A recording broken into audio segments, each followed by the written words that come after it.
Never take the advice of someone you wouldn't be willing to trade places with. That itch to start something of my own just started burning really brightly after I went back from maternity leave. Think of something that you can do to help other people. I don't know if it's a Greek thing to have your own business or to come to this country with $20 in your pocket and make something out of it. Mindset is everything. Mindset will make or break you. You don't have to move an inch to live in hell. So how do we expect our business to succeed and grow and scale if we aren't investing in our own selves in order to be there for that long run? When we think by inserting ourselves, we can fix it. It doesn't take long to create an impact. What is the most important? What will move the needle forward? And if it's not working, don't be afraid to shift gears. Welcome to another episode of the Transform Podcast. If you're looking for actionable advice on how to transform your health, wealth, and relationships, just come to the right place. So please subscribe. Extremely excited to be here today with Eleana. Yeah. Thank you for being here in the podcast. Really appreciate you. And why don't you tell me a little bit more about you? Absolutely. Well, thank you so much for having me on the show. I am, how do I describe myself in a few words? I am someone who just never fit into a box. So, Beautiful. I'm Florida born and raised. Not many people are Florida natives, but I'm one of the few. Myself included. I'm not Florida really? based. Yeah. Well, I consider myself being from the more humble side of Florida, on the Clearwater, Tampa side. Good. But then I came here about 10 years ago, went to FAU, so I'm a humble owl. And then found myself in a lot of startup environments. I really loved the journey of entrepreneurship and starting something from scratch. Wow. And learning how to solve a problem and provide that solution to those that could really benefit right from that. And then from there, I found myself starting up a new market in the corporate realm, in corporate finance, actually. And Very interesting. What really drew me to that opportunity was starting something from scratch, building up a market, building up the client base, the referral partners, and all of that network. And then I became a mom. And that could change your life. Life changes in an instant when you become a parent. And that itch to start something of my own just started burning really brightly after I went back from maternity leave. And soon enough, it wasn't long after my husband took out my own equipment for my own podcast and started that journey. And that was about 7 months ago. So very cool. That was amazing. And then we started our own business, and now we're on this path of building up our own portfolio. Tell me more about your podcast. What are you trying to accomplish there? Yeah, so my podcast is Elevate Your Life with Eleana Palomino, and that passion it ignited in me when I was 17 years old, actually. I did a pageant, never did a pageant in my life before, and what I did during that year as I reigned as Miss Teen America in 2012 was I started speaking to schools, youth groups, partnering with at-risk youth organizations like foster care organizations, and really recognizing the impact you can make on a child's life can change quite literally the trajectory of their life. Absolutely. And so the premise for my podcast is to empower women through solo episodes, sharing my life's journey, lessons I'm learning, experiences I'm having through motherhood, life, business. I bring on very inspirational guests that share their journeys as well, whether it be through their programs now and platforms. And it's just a way to inspire women and show them what's possible. That it's incredible. Some of that we share here together, right? I'm doing something similar, so yeah. I could definitely relate. Tell me about growing up, the stuff. How do you get involved into entrepreneurship, business? What led to that passion? So I come from a family of all entrepreneurs in their own way. Everyone in my family is Greek also, so I don't know if it's a Greek thing to have your own business or to come to this country with $20 in your pocket and make something out of it. That's amazing. For yourself. But my grandfather has his own business, very successful. My stepdad has his own business, my father his own business. And so that mentality was exposed to me very early on to think of something that you can do to help other people and to not put yourself in a box, right? Yeah. As I mentioned as we first started, and to have the freedom when you work for yourself. Now, you might work 3 times as hard, right? You don't get to go clock out at 5 and go home and sleep good at night, but there's a sense of accomplishment, there's a sense of impact, and a sense of ownership you have over your time and how you can grow and flex with your own business. So that's where it started. And a big sense of pride too, right? Creating something new. Yes. That's so cool. Tell me about Elevate. You and I collaborating together on Elevate 2024. Tell me, how did you get involved? What are some of the value you intend on providing at the event? Tell me more about that.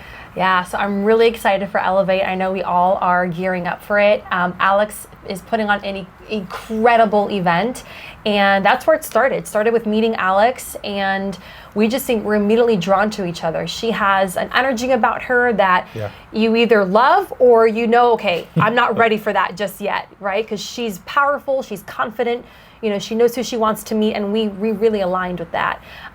So it was a perfect fit to be part of Elevate. And the value I'm going to be bringing, it comes down to, you're in business for the long game. Of course. Right? Business is a long game. Whether you're working for someone, you're working as part of a company, or it's a company of your own, you're in it for the long haul. However, we don't treat our own selves with the priority, care, or respect to sustain ourselves for that marathon of the long run. So how do we expect our business to succeed and grow and scale if we aren't investing in our own selves in order to be there for that long run success? And the way I'm going to be teaching that is through how to charge yourself energetically, like how to charge your energy to sustain for the long run, and how to break that cycle of burnout, right? So if you're constantly drained, depleted, how could you perform? How could you perform, right? How do you show up for your clients with the best energy? How do you show up to your family at the end of the day for the best energy? Aren't you doing it for them anyways? Quite interesting. As a matter of fact, I guess I'm one of the people that battle with this, that I am a high performer at my job, but then I get home and I'm dead, right? So some of the tools to balance out your life. Exactly. I love it. I love it. And really can't wait to watch you at Elevate. That's going to be incredible. By the way, shout out to Alexandra. We invite you to Elevate. I think this event will help you elevate your life and help you bring transformation to what you do. So we'll see you there. Tell me about some of the struggles you faced and the way that you've overcome the struggles. Mindset is everything. Mindset will make or break you. I like to follow James Clear, if you're familiar with him, Atomic Habits. It's a very powerful book. And I'm subscribed to his email newsletter. And each week he sends you a 3-2-1 newsletter, 3 ideas from him, 2 quotes from other people, and a question to ponder on. And the quote, one of the ideas this week was, you don't have to move an inch to live in hell. It's your mentality. You just focus on what you lack and you're already in hell. You don't have to go, you don't have to move to a different country to experience heaven. It's what you're fully abundant in and have right now in this moment. So some of the struggles we've experienced and having to overcome is truthfully, how are you showing up and thinking about them? And I use parenthood as the best example because I can't control my toddler's reactions and his emotional outbursts. I can only control myself. And I've learned the best thing to do is to not react. Because when you react, you're no longer in control. So if you're reacting in your business to things not going your way, if you're reacting at home because things, aren't panning out the way you want them to or how you preferred, when you don't react, you have the ability to choose. How are you going to respond? Or simply take a step back and watch the situation solve itself. Because most problems don't need you to insert your opinion. They work themselves out on their own. That is quite a concept. So why is it so hard for people to do that? Why is it so hard to not react? Because we are constantly trying to fix things. And we think by inserting ourselves, we can fix it. And that's just the way our mind works. So how can we do better? Pausing, breathing, taking a second, taking a moment. As someone who is a doer, is a helper, is a rescuer, you constantly want to insert yourself to what can I do? What can I do? And oftentimes, the problem will resolve if you just take a step back and just watch where the cards fall. And then you can see, okay, now I see how I can best utilize my energy to insert myself here. Just that pause.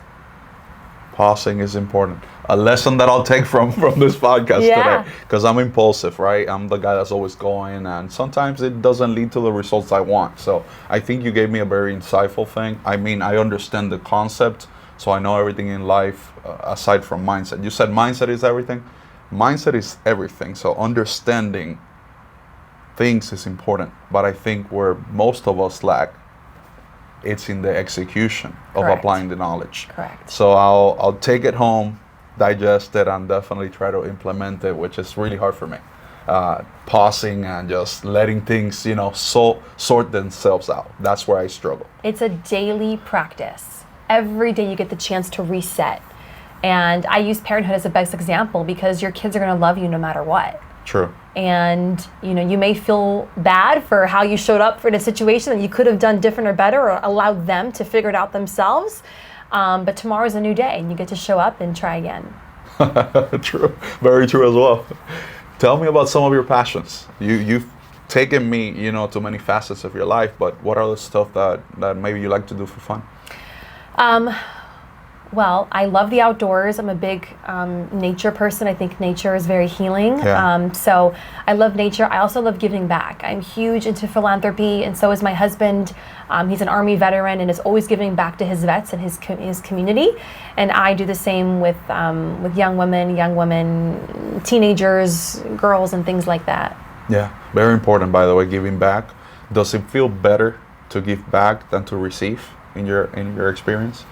For me personally, yes. I love to know that anything I'm doing, whether it be living by example or sharing an experience, can have a positive impact on somebody. And like I said earlier, quite literally change the trajectory of their life. Yes. Because if you can help someone make one better decision and it gave them the outcome that they felt, made them feel more alive, more connected, it made them feel good about themselves. Yeah, more capable, confident and power, all the things, then I did a good job. Yeah, the reason why I asked you that question is because I'm a firm believer in giving back.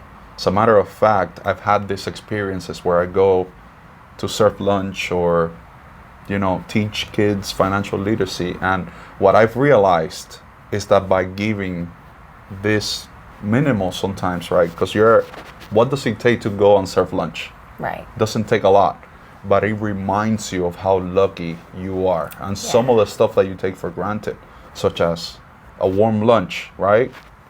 So giving back is an opportunity to receive while you give. Because you receive the lesson of life that you should be more grateful for all the stuff that you have. So totally. A lesson of gratitude. It goes into actually, talking about, for example, I don't have the time to give back like I want to. I would love to give back. I'm just so busy, and even going back into the subject of giving back to yourself, right? For the long game. Mm-hmm. I don't have an hour in the morning to go meditate. Come on. I don't have time to go to a yoga class, right? Or let alone give back. And, it didn't take much. I like to use the parenthood example because I recognize if I just take 5 minutes with my son, present connection, no phone, not distracted, I'm not doing 3 things at the same time, it's just him and I. Yeah. That connection takes me through the rest of the evening, right? It goes a lot farther. Yeah. And so that's a great example of, taking 2 minutes to plug in, or even quite literally 30 minutes or an hour for that lunch and learn with those kids. I did that for a local foster care organization. They house at-risk youth and then help them through whether it's school or getting a job and then the progression beyond when they turn 18. And I brought ingredients to the house that they were living in to make dinner with them. Wow. Instead of just doing takeout, right? I made it an activity. So I brought all the ingredients. We were making like a pasta dish, some chicken, and everyone had a job, a task. You do the salad, you do the pasta, you do the veggies, the this and that, and then we all sat down with the meal that we all created together, and it allowed for more genuine connection and conversation. But it doesn't take much. It really doesn't, right?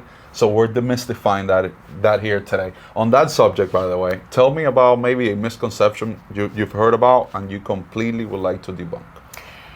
That it doesn't take long to create an impact in yourself or in others. It's a phone call. It's not even spending an hour in a workout class or an hour meditating. It's while you're walking your dog, taking 2 minutes to let the sun energize you. While you are getting ready in the morning. It's listening to a podcast that's going to educate you and bring value to your day and get you pumped. It's what can I do, or where can I reallocate my time? Instead of scrolling for 30 minutes, what can I do instead that would actually give back to me? Because so much of our day is we're consuming. Yes. And that's draining. Yeah. And we're also giving, which is draining. So what are you doing that's going to be giving back to you and receiving? Quite interesting perspective, by the way.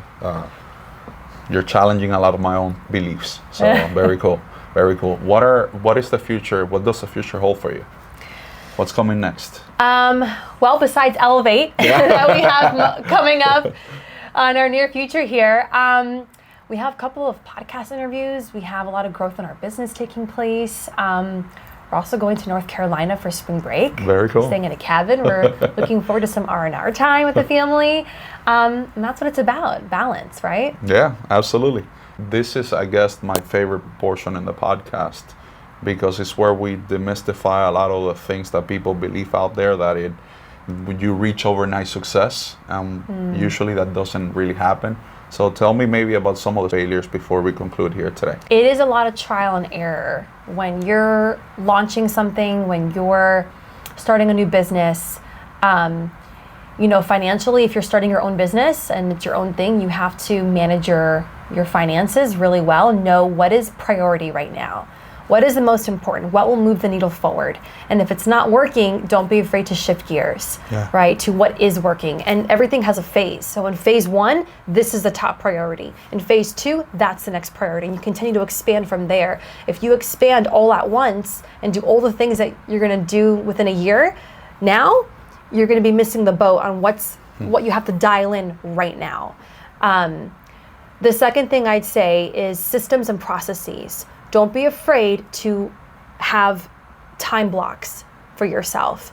It doesn't take you all day to have a successful day, right? I don't believe in an 8-hour workday, nor do I believe in an 8-hour school day for kids.